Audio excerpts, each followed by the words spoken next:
Hi friends, welcome to my YouTube channel. Friends, आज की video में हम आपको समास के बारे में बताने वाले हैं। आप किसी भी एग्ज़ाम की तैयारी कर रहे हैं तो ये वीडियो आपके लिए बहुत ही यूजफुल होने वाली है, इसलिए आप वीडियो के अंत तक बने रहिएगा। हमने आपको बहुत कम समय में समझाने की कोशिश की है, तो आइए देखते हैं। सबसे पहले आइए जानते हैं कि समास किसे कहते हैं। तो देखिए, दो या दो से अधिक शब्दों के मेल से बने शब्द को समास कहते हैं। अब देखिए, ये कितने प्रकार के होते हैं। तो जो समास होते हैं वो 6 प्रकार के होते हैं। नंबर 1 तत्पुरुष समास, उसके बाद कर्मधारय समास, उसके बाद अव्ययी भाव समास, उसके बाद बहुव्रीहि समास, और उसके बाद जो है द्वंद्व समास, और फिर द्विगु समास। सबसे पहले अब आइए जानते हैं तत्पुरुष समास के बारे में। ये आखिर तत्पुरुष समास है क्या।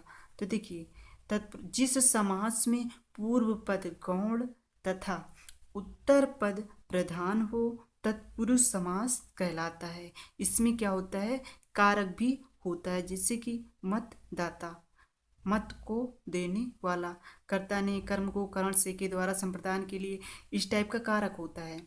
तो जैसे गुणहीन, गुणों से हीन, या देखिए से कारक आ गया। उसके बाद है सत्याग्रह, सत्य के लिए आग्रह। तो इस प्रकार से जितने भी शब्द आते हैं वो क्या होते हैं, तत्पुरुष समास होते हैं। उसके बाद अगला है कर्मधारय समास। जिस समास में पूर्व पद विशेषण और उत्तर पद विशेष से हो कर्मधारय समास कहलाता है। एग्जाम्पल इसका देखते हैं, जैसे कि नील कमल, नीला है जो कमल, चंद्रमुखी, चंद्र के समान मुख वाली।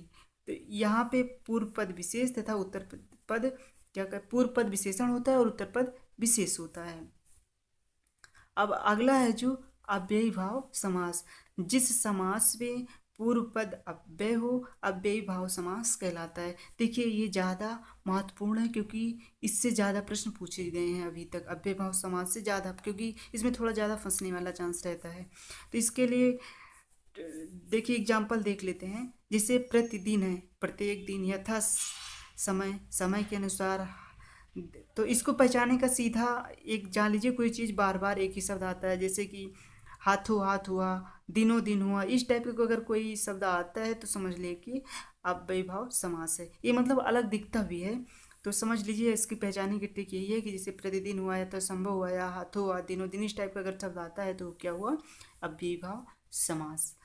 उसके बाद है बहुव्रीहि समास। जहाँ पर शब्दों का अर्थ ना लेकर के किसी अन्य का अर्थ लिया जाए वहाँ पे बहुव्रीहि समास होता है। इसके लिए देखिए, जैसे नीलकंठ, नीला कंठ है जिनका, अर्थात कि कौन, शंकर भगवान, इस तरह का जगह होता है तो बहुव्रीहि समास होता है। अगला एग्जाम्पल देखते हैं, लंबोदर, लंबा उदर है जिनका, यानी किनका है लंबा उदर, श्री गणेश जी का। तो इस टाइप से जो भी जहाँ पे शब्दों का अर्थ ना लेकर किसी अन्य का अर्थ लिया जाता है वहाँ पे बहुव्रीहि समास होता है। उसके बाद है द्वंद्व समास। ये तो बेहद आसान है। यहाँ पे और शब्द का लोप होता है, यानी जहाँ पर दो शब्दों के बीच और शब्द का लोप हो वहाँ पे द्वंद्व समास होता है। जैसे कि माता पिता, माता और पिता, पाप पुण्य लिखा हो, पाप और पुण्य हो, यानी इस टाइप के कोई भी शब्द आते हैं वो द्वंद्व समास होता है वहाँ पे। उसके बाद अगला है द्विगु समास।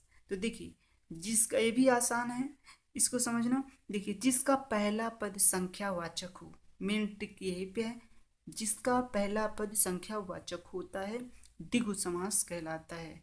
जैसे कि त्रिभुवन, तीनों भुवनों का समूह, नौ रत्नों का समूह, यानी इस टाइप के जितने भी शब्द आते हैं जहाँ पे शुरू में ही संख्यावाचक होता है वहाँ पे द्विगु समास होता है।